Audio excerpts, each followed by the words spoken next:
Everything is Awesome is part of Courts and Parts, a podcast network featuring pop culture, TV, movie, and geek podcasts. Check out some of our other shows, like TV Ate My Brain, Let's Chat with Revelin Friends, and Podstalgic at courtsandparts.com.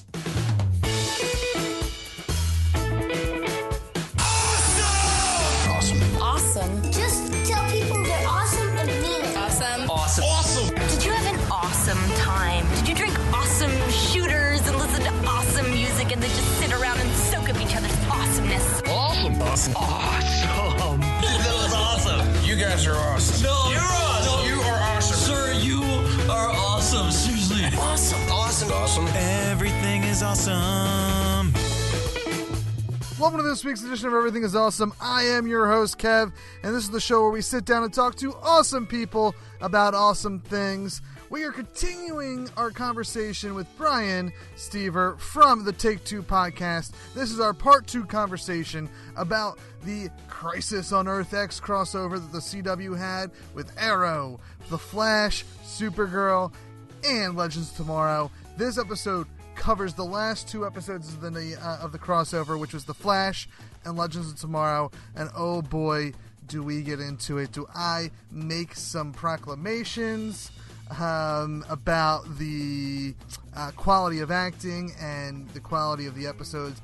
I won't spoil anything, but we get into some pretty awesome conversations about these episodes. Before I officially kick it over to the Kevin Bryan of the past, I want to talk about our show that's happening this weekend, the 100th episode of Everything is Awesome. We're going to be at Amalgam Comics and Coffee House from 3:30 p.m. to 6 p.m. celebrating the 100th episode of Everything is Awesome.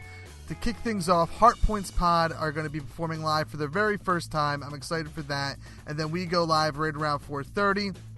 And we're going to be playing a game, Mission Accomplished, ran by the designer Jeff Stormer from Party of One podcast. And I have an excellent panel of players with me. Garrett Smith from I Like to Movie, Joe Gates from the comedy show Gates with Joe Gates, Dan Higgins from the Scary Mofos, that's Scary Motherfuckers for people who aren't sensitive to curse words, the improv group, and then Hannah Datz from the Sabotage Improv group. It's going to be a fun time. So if you can make it out to Amalgam Comics and Coffee House on Frankfurt Ave on December 17th, that'd be great. Hey, and if you know what, you can't make it to that one, we're going to be coming at you live again January 28th, 2018 for the second annual Everything is Awesome Let's F Cancer Podiversary show.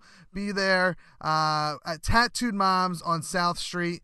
From 1 p.m. to 7 p.m., we're going to have a lineup of shows that includes Everything is Awesome, that includes Full Belly Laughs, Nerds with Words, I Like to Movie, and we have 2 more that we're in the process of booking and we'll announce at a later date. But it's going to be a day full of celebration for Everything is Awesome second year. It's going to be a celebration of Philadelphia Podcast. We call this the preview to the Philadelphia Podcast Festival that's happening in June of 2018 this year. And of course, this is a show that I put together to honor my uncle, who I lost on November 6th of 2016 to cancer. And the show is to help raise awareness, help raise money for the organization Fuck Cancer at letsfcancer.com.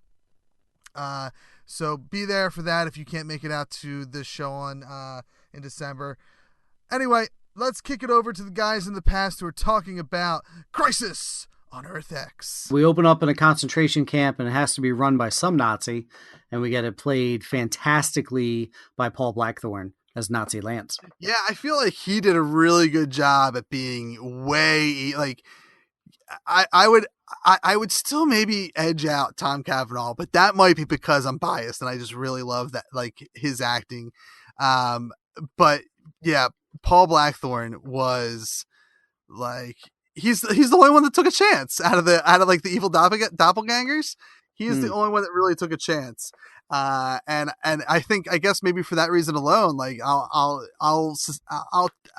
turncoat and I'll say that edges out Tom Cavanaugh, because he had to do zero work. He already did this. He already did that role in season 1. So yeah, that was something that worked really well in part 3, which part 3 was technically the Flash episode, which I will say that this is the one that felt very much like a Supergirl episode, which is kind of neat that they kind of role reversed. And again, that might be because of how similar in tone they are and how similar they are as shows. But this episode focused heavily on the fact that one of the main reasons they invaded Earth 1, which leads me to believe, how did they know that Kara was going to be there? Because, like, Kara doesn't exist on Earth 1. Yeah, did they just assume that she was going to get invited to the wedding? How did they know about the wedding? Did they like see it in the paper or something? I don't. It's maybe I guess maybe Thawne could have done some recon, but that was never established. Yeah. But so it becomes all about evil Kara having, I guess, flown to, I don't know if she seriously flew too close to the sun, but she had like some sun poisoning, I guess, in her blood. So so this is a throwback to the All-Star Superman series of comics that came out. It was a little bit of a spin-off series where Superman did that to save Earth. He had to fly literally into the sun, and by doing it, it oversaturated his cells and essentially gave him sun poisoning, which then made his powers very grandiose for the time, but the stronger he got, then the quicker he was dying, and then he winds up then dying. A spoiler, sorry if you were going to read those, but that's where that is kind of a throwback, like you were saying on last week's episode in the first part, where they throw back to the comics a lot on these CW stuff. This was another one. Okay. So, yes, I didn't know that. I because I didn't read All Star.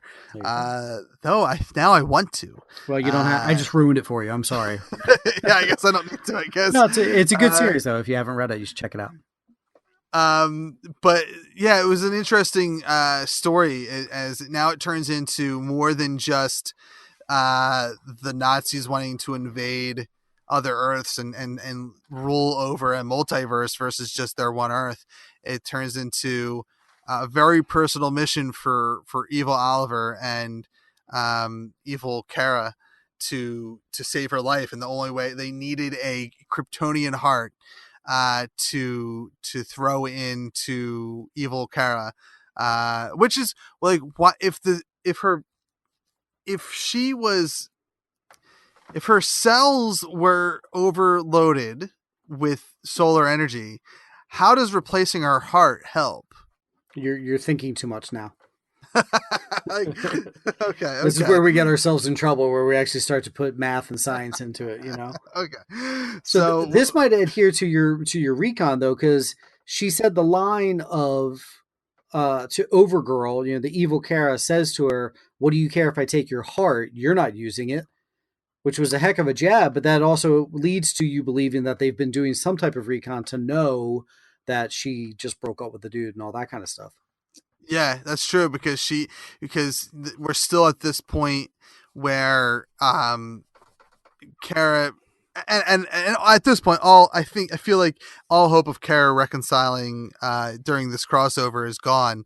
But she's in the middle of, I guess, a battle, so she doesn't have time to think of whether she's a human or whether she's an alien. But yeah, I mean, she's without getting too much into the Supergirl storyline that's going on right now,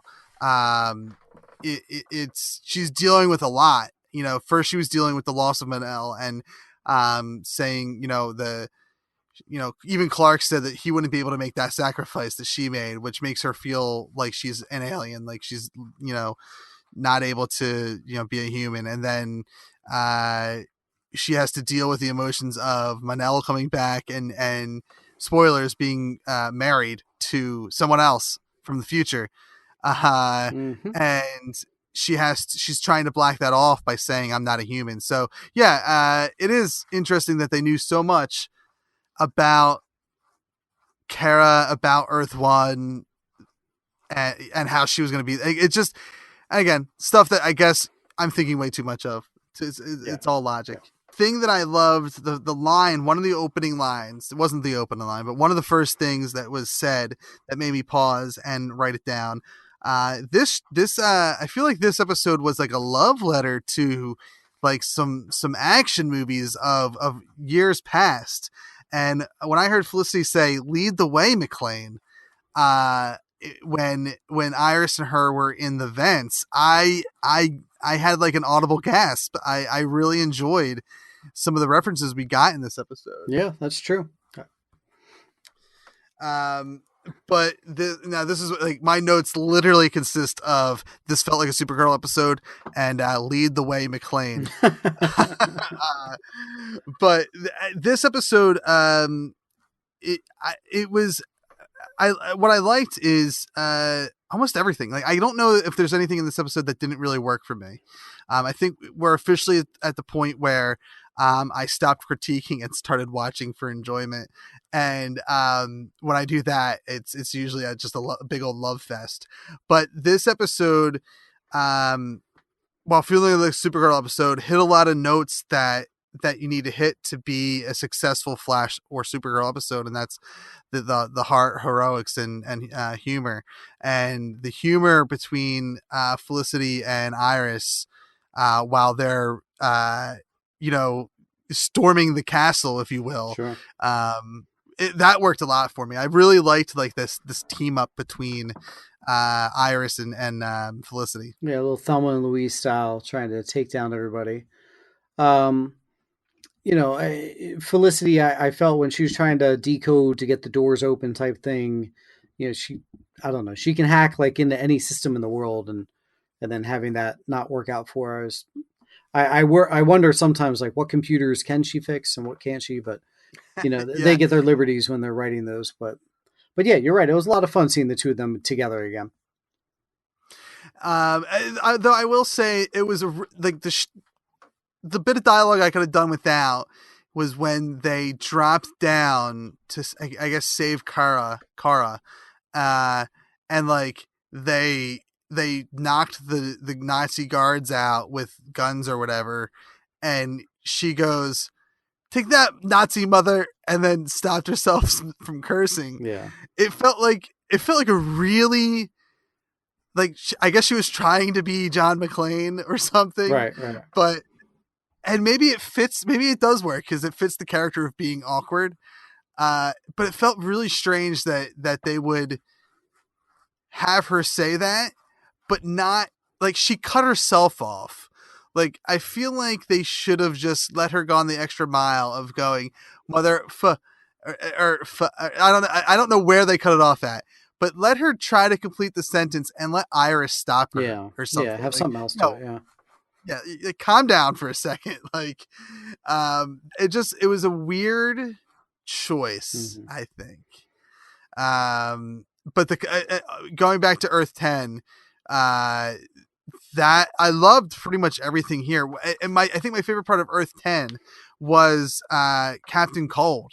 Love that actor. Love Wentworth Miller. Yeah. Enjoy every time he comes back as the character, and love that that he almost in the beginning we thought he was basically playing the same character just on Earth X, and he's just forced to be a good guy because the alternative is being a Nazi. And as it turns out, on Earth 10, Captain Cold and Heatwave were like the ultimate good guys. Right. They were the opposite. Just crazy.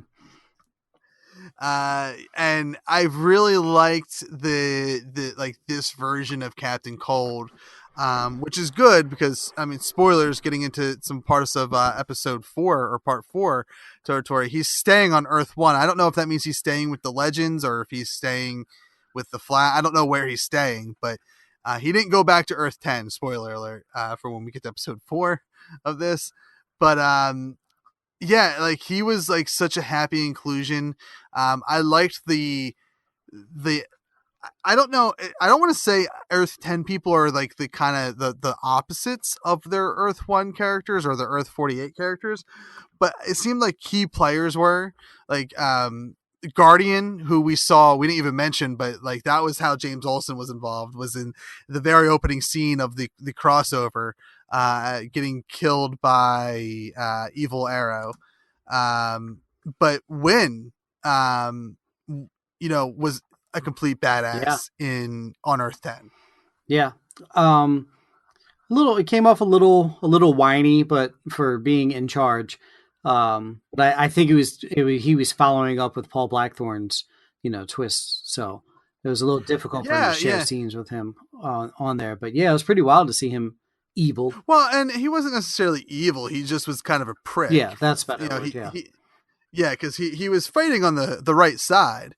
He just was, it was interesting that, because I guess this episode actually kind of had some like excellent opportunities to, offer like what would you do in this scenario? And like, we know the Wynn of Earth 48 would do anything he could do to ensure his friends would return home safely. But this Wynn is more of like, I don't care that Earth 1 has a bunch of Nazis on it. If I can destroy that temporal bridge to ensure that three of the most powerful people in the Nazi army don't come back to give us that upper hand, I'm going to take that opportunity and screw Earth 1. If it was an interesting, like, I guess like a character study, or just something like, what would you do if your greatest enemy was somewhere else and you had an opportunity to save people there, or basically let them fend for themselves against the greatest evil you ever faced. Right. But now you're rid of that evil. Yeah. It was like kind of an interesting moral quandary that, I mean, this version of Wynn failed, even with, it seems like, my guess is Alex Danvers on Earth X doesn't exist, or if she does, she's not a big player of that Earth. I'm guessing that Kara was not adopted by the Danvers, if I had to assume, because we just don't. There's only one mention of Kara's sister on Earth X, and they not by name, just my sister died fighting me. I don't know. I forget what the exact line was, but it sounded like the Alex Danvers or whoever her sister was on Earth X was fighting on the side of good, and was opposed to her super sister. Yeah. So again, I was getting a lot of a comic throwback to the Red Sun graphic novel that was written where Superman landed, instead of landing in Kansas, his spaceship lands in Nazi Germany, and they're the ones that find him as a child, and then they raise him to be the ultimate weapon and fight for the Nazis, and then help the Nazis win the war. So that's where I was, I was getting a ton of that from this crossover, let alone, and then just kind of figuring that scenario kind of played out, but with Supergirl for this. Guess in the back of my mind, I was thinking Red Sun is one of the few things that I've read in the DC. I've read some of the one shots like that. And Red Sun is one of them. And that is, I read that at a time where I was just getting back into comics, years ago, like probably about 10 years ago. And it's hands down like one of my favorite Superman stories I've ever read.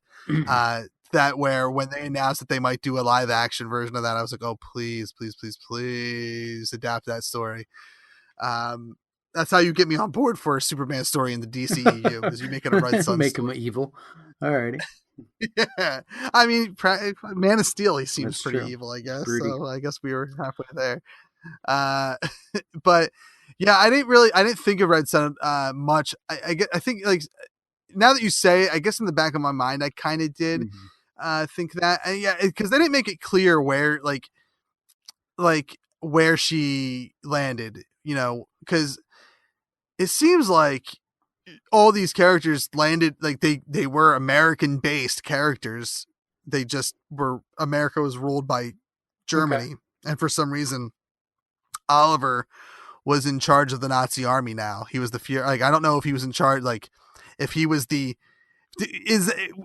I correct in assuming that evil Oliver was the Hitler of 2017 on Earth 10. Yeah, I think instead of being stranded on Leon U for 5 years, he was just stranded in Munich for like 5 years, and so that he became a Nazi German in charge or something.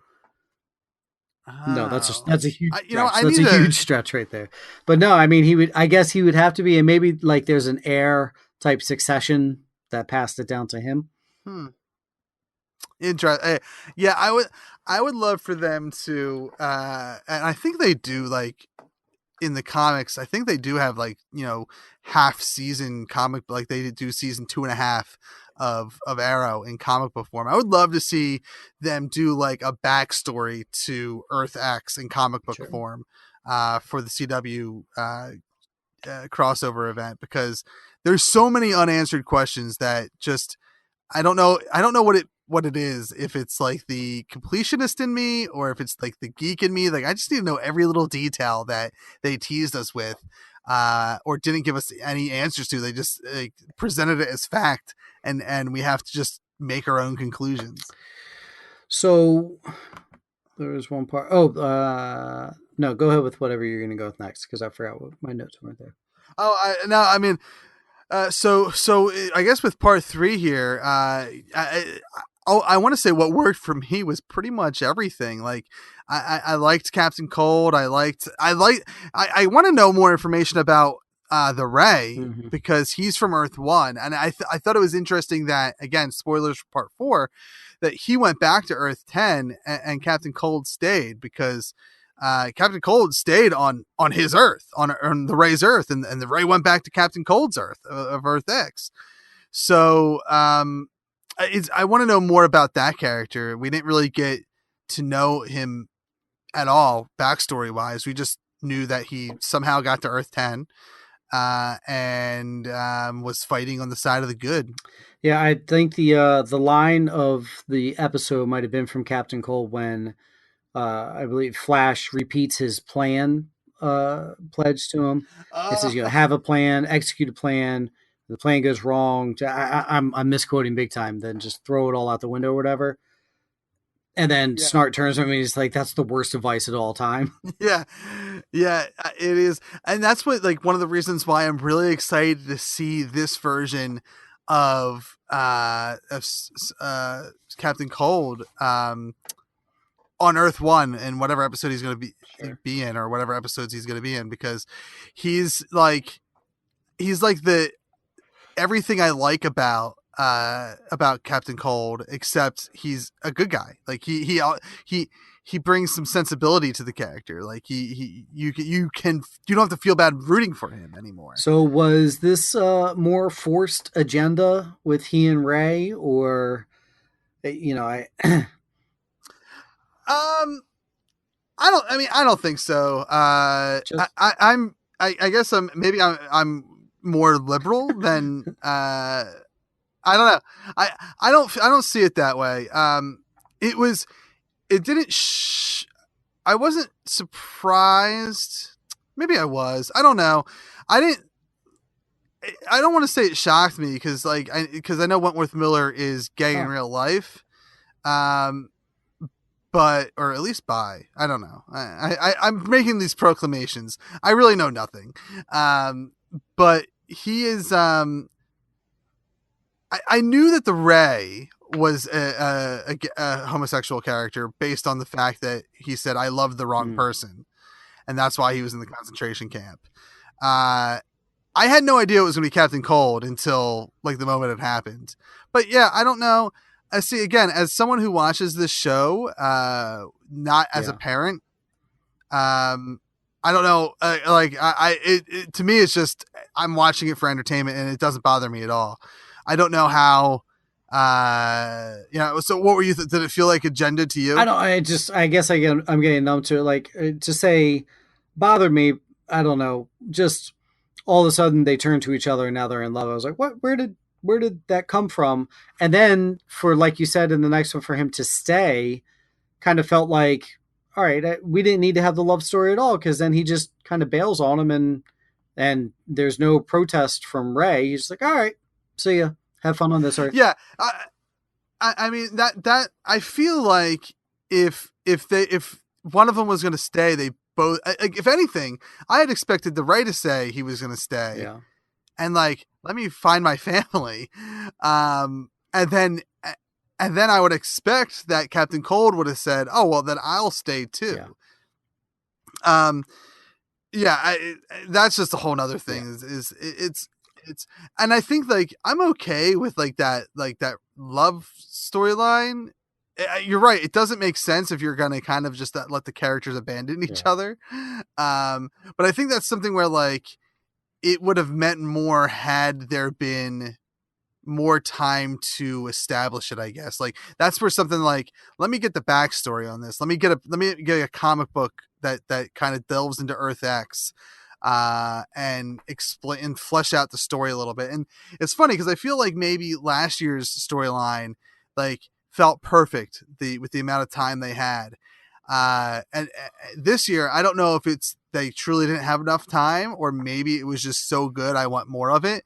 But I felt like I could have gotten like another easy 2 to 3 hours of story about this crossover, and I would have been happy about it. Like I would have been happy if this was a extra long crossover that took over. You know, they could have easily done another 2 episodes on Thursday night or something. Sure. I mean, there's so many storylines they could have done. They could have, at the very least, they could have done like what Gotham does, where they break their season into multiple parts and made like one whole section of it. You know, a solid 8 episodes of one show, just this crossover, like, you know, 8 to 10 episodes of just the crossover. Because there are, like we keep saying, there's all these characters they kept leaving out or not talking about or not mentioning again. So you're right. There's so much more they could have put in. And then there's characters also that we, you know, could be losing as well. Yeah. And I think that's, and I think having the backstory to some of these Earth X characters, like Earth X Captain Cold and the Ray, and more specifically even Kara and Oliver, like, and expanding on their backstory just to understand where they came from. You know, whereas I guess if I'm thinking of it, you know, more of a like, well, if you're going to abandon each other, like the Captain Cold, the Ray love storyline, there's no investment from the audience in that relationship to make it mean anything that they're leaving each other at the end. So having more time to do that, I think would have helped. And yeah, there was just a lot going on, as was expected, and I think that they handled it really well. You know, as much as we're critiquing it right now, I think that overall the 4-episode crossover event was handled great. Like, I can't believe they pulled it off. You know, I said it last year, I can't believe they pulled it off, and I can't believe they pulled it off this year. Because it seemed like, especially that now Supergirl was actually part of it, it was an additional hour that they had to manage this year. And I think they did a good job of it. I just think there was a lot that they were forced to only be able to touch on and kind of let us use our imagination as to what really is happening. Very true. And so for this episode, is this when we start to lose a character that we already knew about? Yeah. So one of the end of this episode is like a big battle of, I guess, at the Temporal Bridge on Earth X, where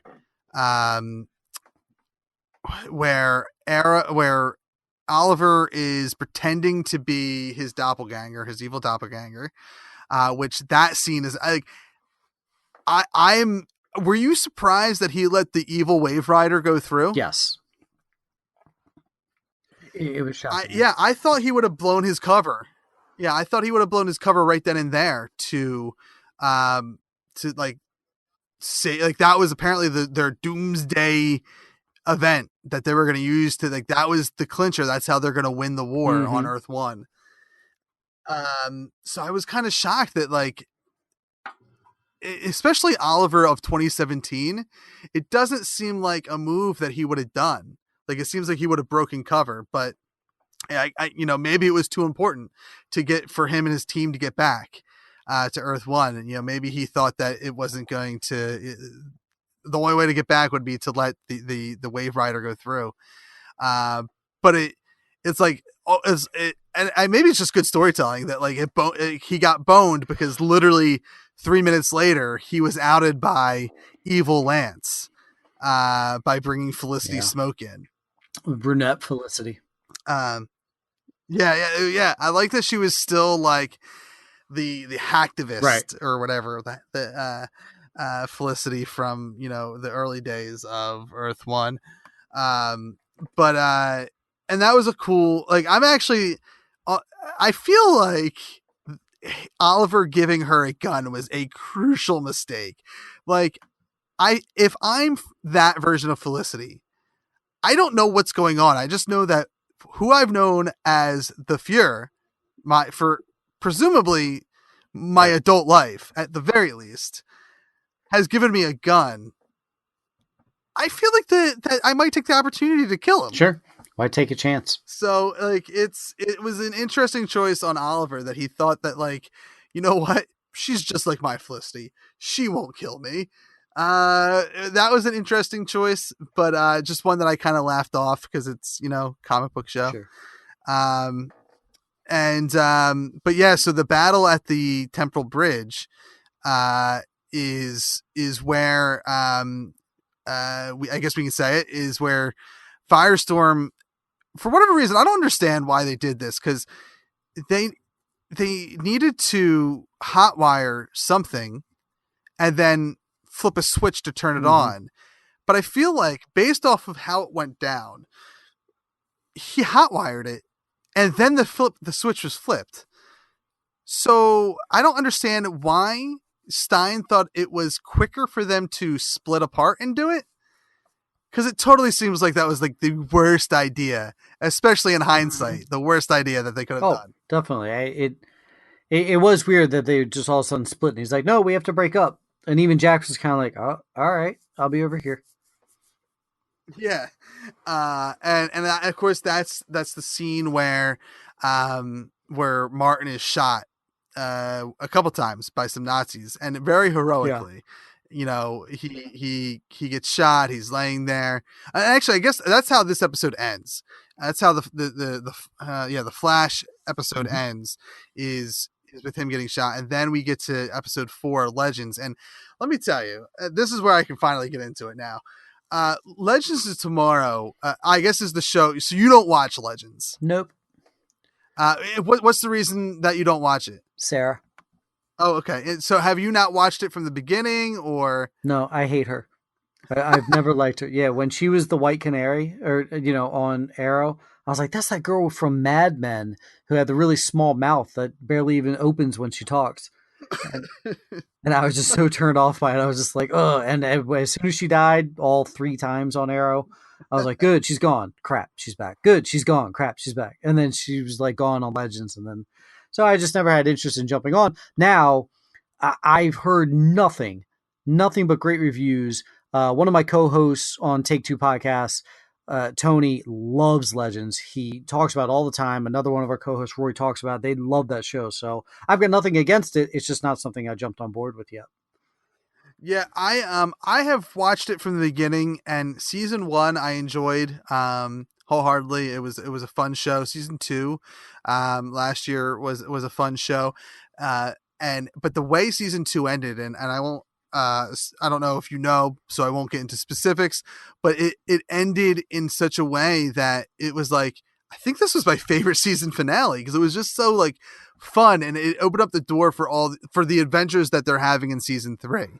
And I would say it's hard for me to say what I like more, that or Arrow, because Arrow has declined in quality, which is expected in a show that's been around for 6 years.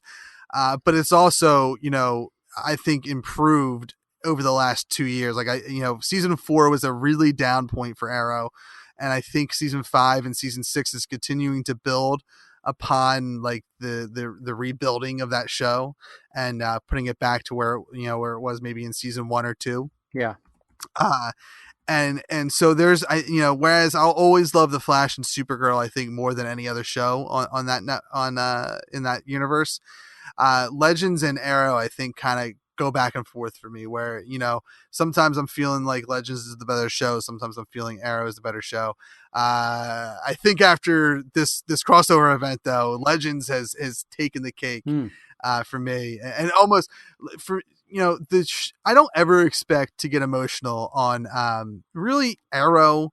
Every now and then I'll get emotional on Arrow, but that doesn't really seem like they don't put too much into the heart column on that show. And same thing with Legends. They don't often get serious or get emotional on that show. It's very much a show for me that's about having fun.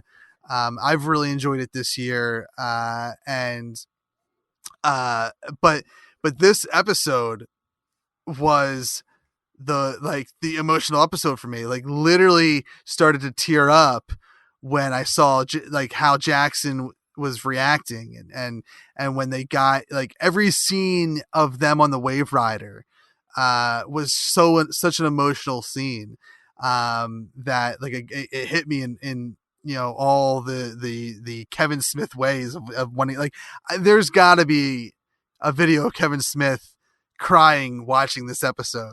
If he cried at the season finale of Flash season 1, there's no way he didn't cry during this. I definitely teared up, and had I been not in the middle of my work day, I would have just bawled like a little girl in this episode. I feel like they're I think his name is, I don't know if I'm pronouncing it right, but the guy that plays Jax is Franz Drema or something like that. Yeah, Drame. Yep. Him and Victor Garber, but definitely Franz. They or he deserve an Emmy win. Ooh. I'm not even saying the nod. They did for this episode. They need an Emmy because I've never seen such good acting on that show, and I don't know, it was so good, and it opens up with him with Stein getting back up after getting shot, and eventually getting shot some more, and hitting the power or whatever, and the only way they can move him is for Firestorm to merge again and whatnot. But all the stuff happens on that Wave Rider when they get back to Earth 1. And I don't even know if there was anything I had negative about this episode, because once they did this storyline, I was just hook, lined, and sunk. I was a fish on a hook. Yeah, like I said, I don't watch this, but those scenes, like you just said, with their acting were quite emotional. When he's talking about he never had a son, and he was a true son to him, and the adverse, he's talking about he didn't have a father, and he was like a true father to him. I was like, ooh, it was a little, the air conditioning was blowing a little strong in my house, definitely on the eyeballs a little bit. They're watering up. Yeah, and it's definitely stuff that they've touched on a little bit in previous episodes of Legends this season, because they were building to the separation of Firestorm, but it really played on it a lot in this episode, and this was another one where just like Arrow, this felt like a Legends episode. We actually got to see the other Legends show up and be involved for most of this. We get to see Captain Cold of Earth X interact with Rory of Earth 1, and that's fun. That was a fun scene. As much I guess as I don't know if depressing is the right word, but as much heart as this episode had, it also had plenty of humor and heroics as well. It was atypical for Legends to kind of have that formula, which kind of maybe goes back to, I think, something you said in last week's episode, where it seemed like maybe the Supergirl writers or whoever had a lot to say in the writing room maybe about this whole crossover event, because that is definitely a Flash and Supergirl tactic, is those 3 H's. And I'm so glad they used it in this Legends episode, because it instantly, this episode, this part 4, is one that I will go back and watch over and over again, because it is, I don't know, I love emotional storytelling, and that, like, I don't think I've seen anything so emotional in the Berlantiverse. Which is hard to say because the Flash is full of emotional crap. And this felt, I don't know why, but this felt the most emotional. And I don't know if it's because of the connections they made between themselves of being a father, like a faux father and faux son to one another. Maybe that's what it is. Maybe that is the driving force for me to make it so emotional. So you may have picked up on this, but I was shocked when it happened. But when Thawne's getting ready to cut through Supergirl's body, and he says, metal through bone, that's my favorite. That's what he wants to drill through. And then all of a sudden he can't get the knife to go through her skin. I was shocked. I was like, why is the knife stopping? It didn't get me. He couldn't get the scalpel through. And then it zooms in and shows Ray Palmer is down there, shrunken down, stopping the scalpel from going into her skin. Did you see that coming once he couldn't do it, or? No, not at all. I don't know. I was trying. I guess maybe my initial thought could have been Martian Manhunter. I didn't know what was going on. I don't think I had any thought, but in hindsight, a good initial thought would have been Martian Manhunter was there to stop him, to get in his mind and stop him. But yeah, no, that's like, I don't think I was necessarily surprised that the Atom showed up because they had put that distress call out in the previous episode. But it was like, I had no idea until they showed the Atom what was going on. Right. And yeah, I mean, that stuff was great. I don't know. Again, I don't think there's anything on. Like, was there anything on this episode that didn't work for you? Because I think I'm way blindsided. I blinded myself because all the emotional stuff with Jackson and Stein. That I don't know that I was fair in finding negatives because I couldn't find any. The very ending, but we'll get to the ending when we get to the ending. Okay. Nitpicky stuff, but okay. Yeah, that's probably why I'll get on board with you. Yeah, because I think everything else really before the ending, and I don't know, I mean, I guess we'll call the ending like the scene in the park. I think everything before that was pitch perfect. Yep. Like the ending battle, I think what they did really well in this crossover event was like the battles that they had with one another didn't seem overly long, and that's something that could have happened. Is it could have felt overly long or repetitious, but they handled it really well and handled it like as well as I think they could have, like as well as a movie would have done. Yeah, it was good. A lot of the battles were short and quick, and they weren't overdrawn like you just said. They weren't like the Smallville fight in Man of Steel that went on for just a little too long and destroyed everything. And it wasn't like the season finale. I think it was the season 4 finale of Arrow where they're battling in the streets of Star City against Damien Dark's forces and Arrow and the city.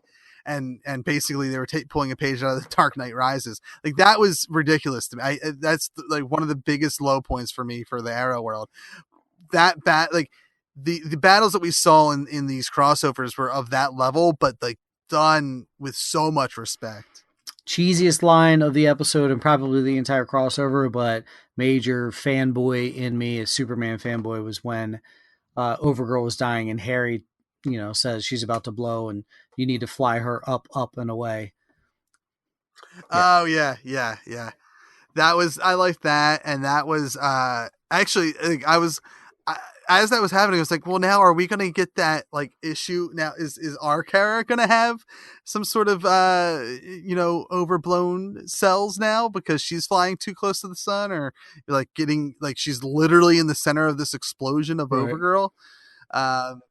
But, and another cheesy line that happens literally minutes after that line is when Nate catches her as she's falling, and he says something to the effect that, "Oh, I thought it would take a man of steel to catch a girl of steel." Yeah. That was, I love that line simply because A, it's a throwback You wouldn't know because you don't watch Legends, but it is a throwback to an earlier episode this season of Legends where he is called the Man of Steel. Okay. And obviously it is a throw, to the fact that, her cousin is the Man of Steel. And you know what they do? They play, and I didn't notice this until I saw a screenshot on Twitter or something, but something that they do a lot of, I say a lot of, they've done it the last 2 years, this year and last year in the crossover episodes, is they play with the fact that Brandon Roth used to play Superman, in the sense that, in the episode, part 3, the Flash episode, Kara says something about her cousin. You're going to be sorry, when you kill me, because my cousin's going to come and save you or save me or kill you or something. And then in episode 4, the Atom, played by Brandon Roth, who also played Superman, saves her. And that is like a cool, I don't know if they intended that to be like a fun little Easter egg, but it totally was. Like, that's how I picked it up. They did something, I forget what they did last year, but they did another thing like that where they kind of made reference to the fact that, Brandon Roth had played Superman before, and they made like an awkward joke or something. But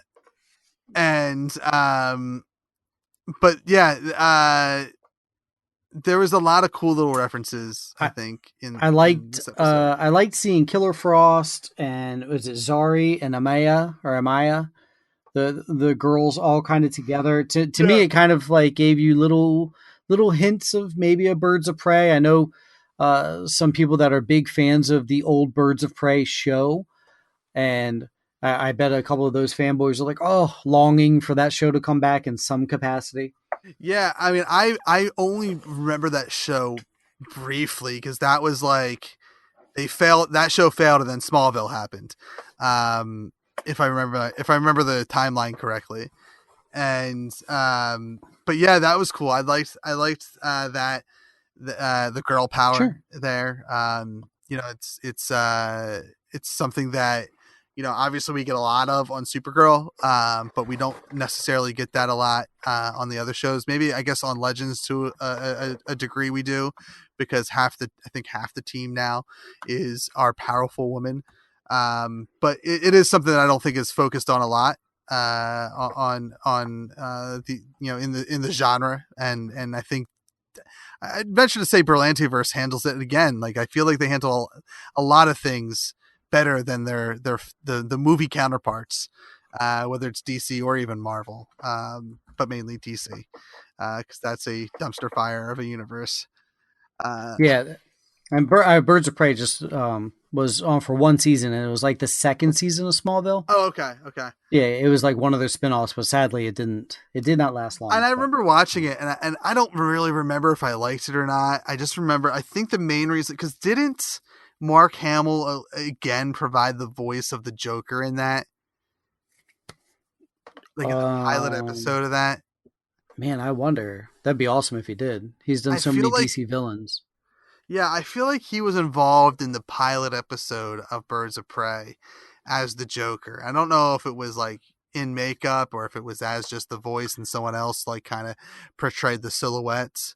But yeah, and that's something that, like, a couple weeks ago I got into with my guest, Hostiles, about the Berlantiverse. Is like, I would love for them to retcon like Smallville into the mythology of this CW DC universe, and there's no reason they can't. Like, you can have, like, that can just be Earth 21. It can be another multiverse where somehow Tom Welling ends up on one of the Earths, and you get to see him in his super suit. I would love, and I don't know how this would work, because it would either, because we've already had someone else play the role of Superman, but on Earth 48, Kara's Earth, I would love to see Michael Rosenbaum come back and reprise his role of Lex Luthor. He's my favorite Lex Luthor.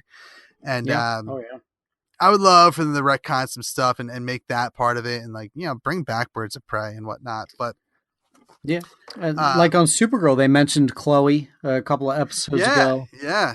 That my cousin Clark has a friend named Chloe that they mentioned, and usually Berlanti does a great job of this. Then they've brought back Linda Carter to play who played Wonder Woman, and they brought her into the fold, and they have Erica Durance from Smallville is on Supergirl now, and they had Terry Hatcher and Dean Cain. My biggest disappointment of all time was last season of Supergirl when they had Terry Hatcher and Dean Cain and did not get a scene of the two of them together. Yeah. And then from the Lois and Clark TV show fame, I was super disappointed that they didn't even give us the dumbest one quick scene of just the two of them together. But normally you're right. The Berlantiverse does a great job of this. So maybe down the road, it'd be great to get someone, just a quick cameo. I mean, even if you just see Tom Welling, even as Clark Kent, I'd be great. Like you said, on Another Earth, I'd be over the moon with that. Yeah. I think it's like, and I've heard mixed reports of whether he'd be into it or not. Like I've heard articles and interviews where he said that he would be. I've heard and read articles and interviews where he said he wouldn't be into it, but why not? Like at this point, like who cares? Like just make it all one. It would, and how I feel like it would put so much renewed interest in that show Smallville, where you could push a couple DVD sales or digital sales or whatever on that show. And get people to start watching it just to get like more of the backstory. All true. I guess, and obviously at the, I left the last time I talked about the Firestorm, they were still alive, but obviously Martin Stein ends up, spoilers, dying because he, in what is the most emotional scene of the episode of the crossover event, him pleading with Jefferson to get the Jax, what's his name, Jax Jefferson Jax, I don't know, but with his Firestorm counterpart, with Franz, we'll call him Franzi. There you go. To get the potion that was cooked up by, I think this was one that Cisco made, but Gideon did something to. Yeah, I'm not exactly sure. And effectively, like, just separating himself from Jax, so that, because Jax at this point was keeping him alive. He was living life support for Stein, and this cut that lifeline support. And oh my God, what an emotional scene to kind of like prelude the big battle we were going into. Yeah. And I mean, the real reason we lost Victor Stein was because, Dr. Stein was because Victor Garber is going back to Broadway to be on Hello Dolly, that opens January 20th in New York with David Hyde Pierce and Bette Midler. They're taking over those roles.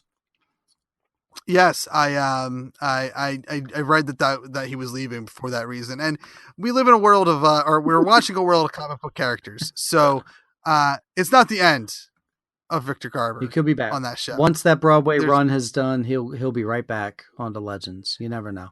Yeah. I mean, time travel, There you go. That's the beautiful thing about that show, is time travel makes anything possible. But I actually kind of hope that they don't like bring him back, because the way that they sent that character off, it's great.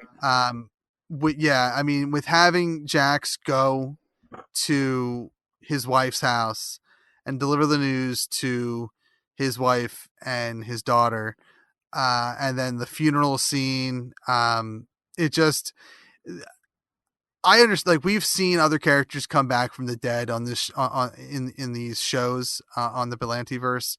And it's always kind of worked, because they've never had a send off, I think, like they have had for, Stein in this episode, in the series. So I feel like to bring him back ever again, it really would cheapen what happened in this episode, and sure. So I kind of hope they don't Agreed. do it. So before we get to the ending scene here, in the crossover event, is there anything else that you want to talk about that worked for you? No, I think we hit it all. They wrapped everything up nicely. They didn't over dramatize some of the deaths, or the victories, I should say. for working, I think we hit all the things that worked. Maybe not worked was. Well, go ahead. I think we're going to say the same ones. Well, yes, but I'll say one last thing that did work was bringing John Diggle into the fold. Finally, and I love. Oh, that's in my not worked. Oh, really? See, I love John ahead. Diggle, and I love his interaction with the world of Flash, with the world of metas, and I love whenever we get an opportunity to see John travel via speedster, because it's always a little bit of comedy.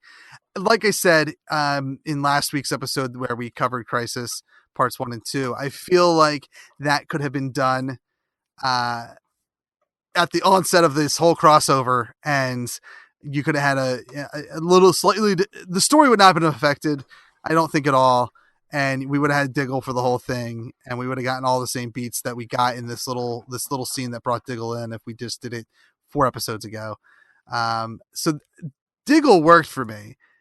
What followed, not necessarily. So before that final scene, were you okay with the way the Flash let Thawne just walk away? Oh, yeah. You know what? That was weird. I feel like I need to rewatch that scene. Did I miss something? Like, what was, like, it seemed like the Flash said, like, he could have killed him, but he's a hero, so he didn't. And then he just let him go. But was there a reason to letting him go? Like his moral code as a superhero, that he's not going to kill the guy that killed his mother and put him through turmoil and all that. Like, we spent all of season 1 trying to find out and defeat this guy. We finally get rid of him, find out he's back, and then, we'll get him one day. Don't worry.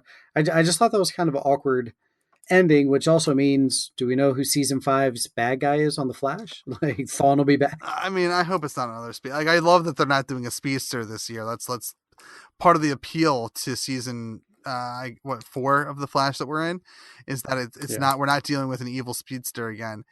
You could have easily just slapped some power dampening cuffs on him and threw him in your meta prison or whatever you have at the thing there. But yeah, I have a feeling that one of the reasons they let him go is I don't think that we've gotten the full payoff to Barry traveling back in time to that scene of his mother dying.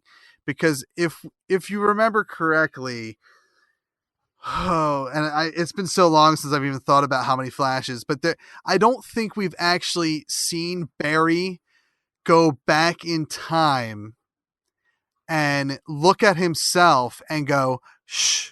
We've seen it happen to Barry, but we haven't seen Barry go back in time and tell himself not to stop Thawne from killing his mom. Okay, that's true. So I think that there are, I read this somewhere, I think that there are 5 Barrys in that room. Wow. I think. And we've seen 4 of them. We've seen him do it 4 times now. So that means that there's one more time that he has to go back, look at himself and say, don't stop. I think that's the one we're missing, is where he goes back and says, don't stop this from happening. You have to let your mom die. And I don't know if they're not doing it because of Flashpoint. Like, maybe that resets something. Who knows? But that could be why they let Thawne go, is that they have to do something with that at some point to close that little loophole. Makes sense. See, that kind of stuff is where the Flash loses me. All the timeline and multiple Barrys and all that. But yeah, it's hard. It's really hard to follow. And because they haven't done a time travel scene in some time, it hasn't been addressed. So it's harder to recall now than it was last year. But I think that's could be a reason if they even decide to do it. They may just kind of hope that no one remembers. All right, you want to knock out this final scene, this post-credit scene they have? Yeah, for me, the main thing that didn't work here is that yet again, Oliver and Felicity make it about themselves. Right. Like I'm okay with them getting Diggle to marry Barry and Iris. They were going to get a JP to do it anyway. Why not have it be a friend who should have been invited to the wedding? Just an FYI. But why not have a friend do it? And so I thought that was fine. But when Felicity I think it was Felicity interrupts. Yeah, she's the one that interrupts. Uh-huh. The anti-marriage person and says, wait, can we just do all four of us getting married? I don't know. I feel like that they shouldn't have hijacked Barry's wedding. I feel like at this point, Iris would have turned to her and said, excuse me, you did not RSVP to my wedding until the day before. And now, on the day of my wedding, you're going to sit here and try and hijack it and get married at the exact same time? No. You know, I can't see any bride out there being like, okay, this is totally cool. Especially a bride who, as tight as Iris and Felicity have become with these 5 times that they've met over the course of their entire life. Like, even if like the maid of honor was there saying, hey, let's do it. And Iris's actual best friend, I don't see bride saying like being totally okay with it. No. Yeah. Even the world that Iris lives in, that I was able to find a loose string that gave a pass for all these people RSVPing late, which, to circle back to that, there is no RSVPing late when you're part of the Legends and you're on a time machine. Right, that's true. Like that, that's always like. There's no reason that like we have to worry about getting Stein back in time for the birth of his grandchild because you have a time machine. Like it's just there's. So I think they forget they have a time machine sometimes on that show. But yeah, I could forgive. You know, I could get to Iris being okay with everyone RSVPing late, but this is the one that's like, come on, like, don't hijack their day. Like, that's messed up. And like we said, like, and just in my opinion on Arrow, I don't feel their relationships back to that level yet. You know, they've just gotten good. She's just gotten in good with his son, with William, which is a character I could do without on the show, but you know, that's something separate. But like, I don't feel like now they've hit the point where they're like, okay, let's start talking marriage. Like, to me, I'm kind of with where Felicity was at the rehearsal dinner. Like, whoa, buddy, we're good. Everything's good. Let's just keep this as is. You know, we're dating. I'm faithful to you. That's it. Like, we don't need any more. And then now all of a sudden that's it. We're done. We're married. We're not inviting anybody. We're not inviting Speedy to come and witness this. We're not inviting any friends or family. And then we're just going to hijack another wedding. That's crazy. I feel like that should have been something that happened either. And I know the mid-season break is probably this week or maybe the next week, but that's something that should have either happened, and even happening now that I'm saying it out loud, happening at mid-season would have been too soon. I think happening in the second half of the season, maybe even as a season finale. Maybe that's too cliche to do it as a season finale, but it should have happened in the back half of the season somewhere. If you were going to do it this season, I don't know. I just, it really bothers me that they use that as an opportunity to hijack their wedding. And what I think is a really big disappointment is, and this is just on my, like, as a personal thing, is I really love the way that Invasion ended last year. And that was simply with Barry and Oliver sitting at a bar, enjoying a drink and kind of discussing like life or whatever. And that's not only is that the way I kind of want to see the Berlanti verse end, is like, because yes, it started with Arrow, but the Berlanti verse was birthed with the two of them. Like, we don't get Supergirl, we don't get Legends without the Flash coming out of Arrow.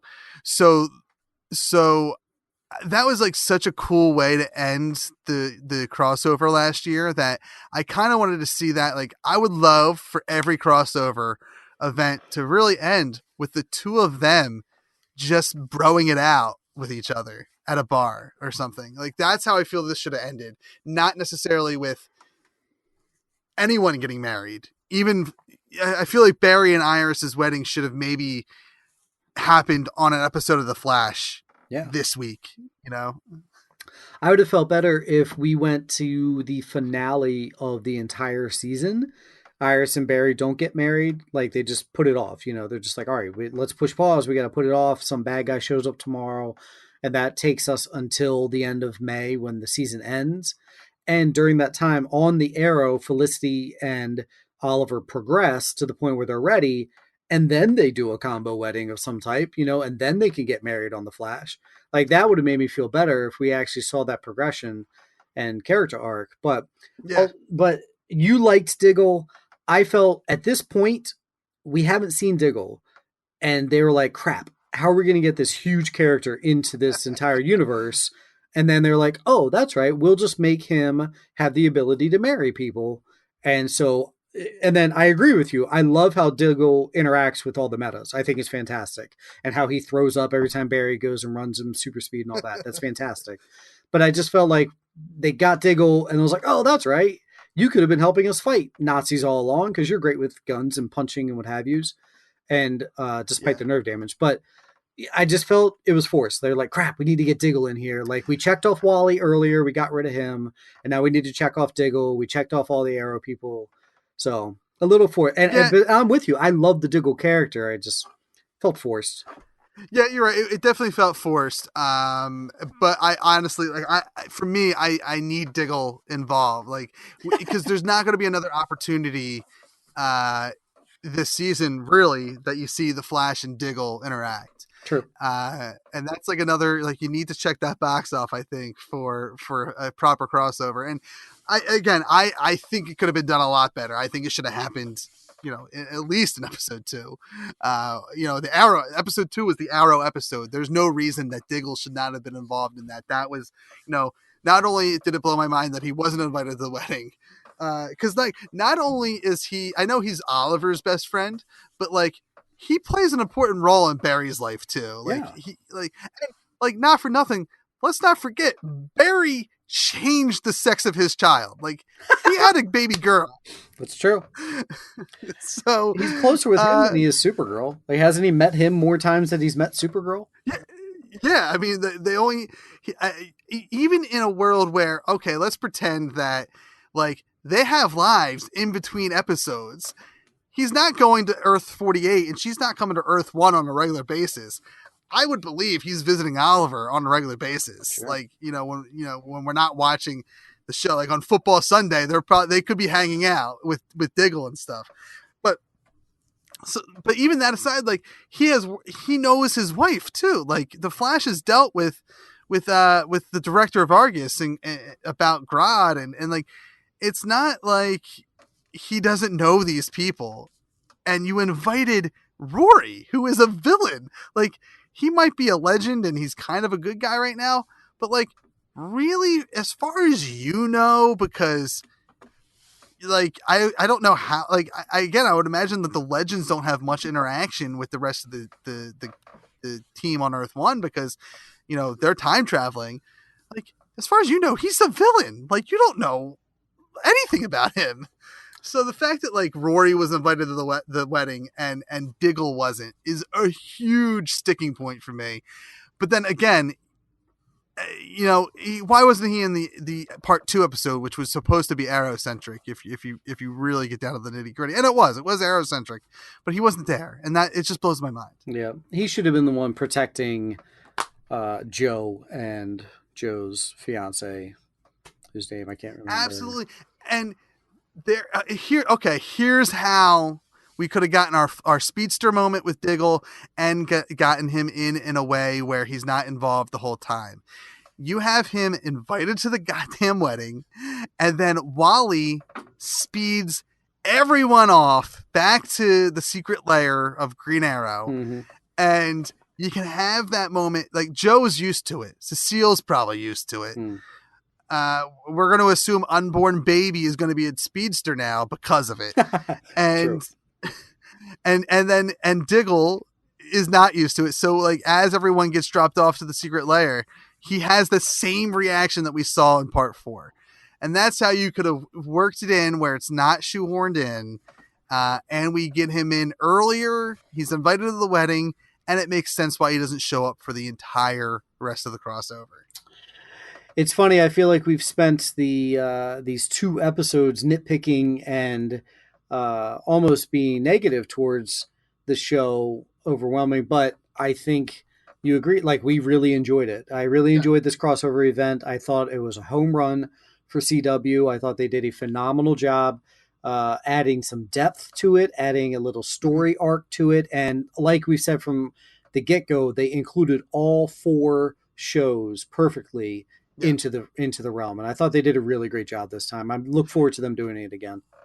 Yeah, I think they did. Like you said, I mean, key thing was getting Supergirl to be actually involved in the crossover this time, and they did.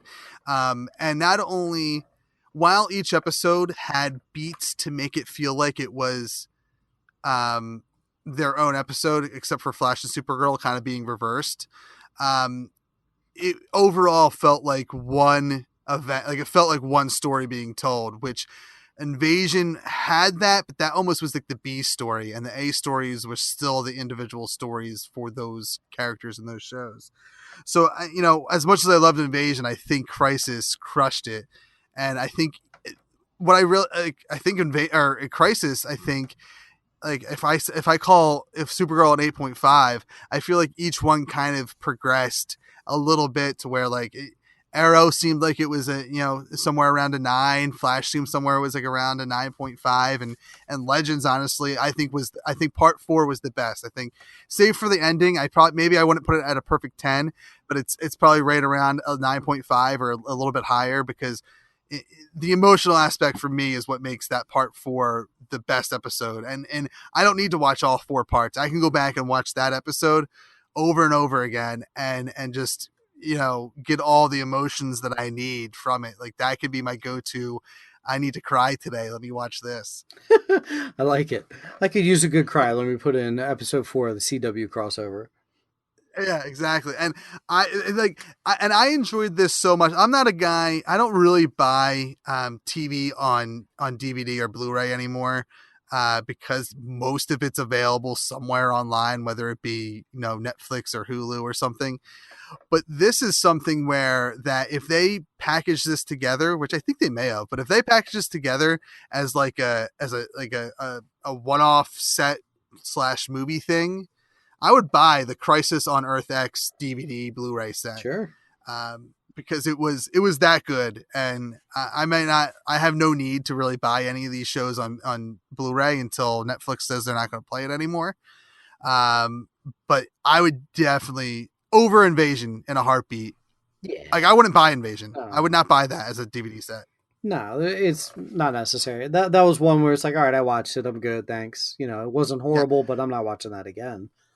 And this Crisis on Earth X as an overall 4-hour, I guess, subtract commercials, more like a 3-hour event. I mean, I think this holds up as a piece of entertainment. It's almost as long as Batman versus, it's, I guess, longer than Batman versus Superman. And to me, way more entertaining. Yeah. Yeah. Well, yeah. The fights were fun. I mean, it had humor in it, so it trumps BVS on that.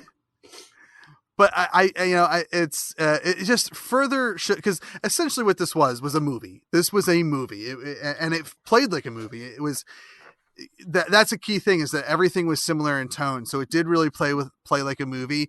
If they treated it more like a movie, maybe it probably would have gelled even better, if that's possible. So, like, I don't know, it just proves to me that DC needs to give some of those big old movie keys to Berlanti. Sure.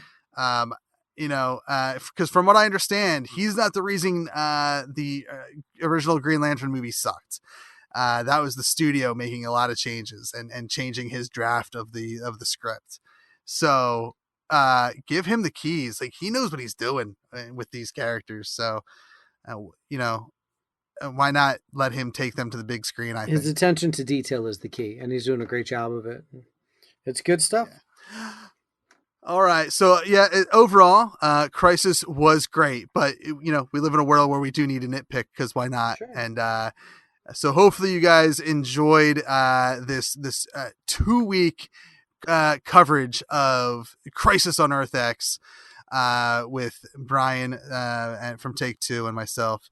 But let's bring it home. Let's we've talked for almost 3 hours on the Berlantiverse crossover special. So for the second week in a row, thank you, Brian, for being here to talk Berlantiverse with me.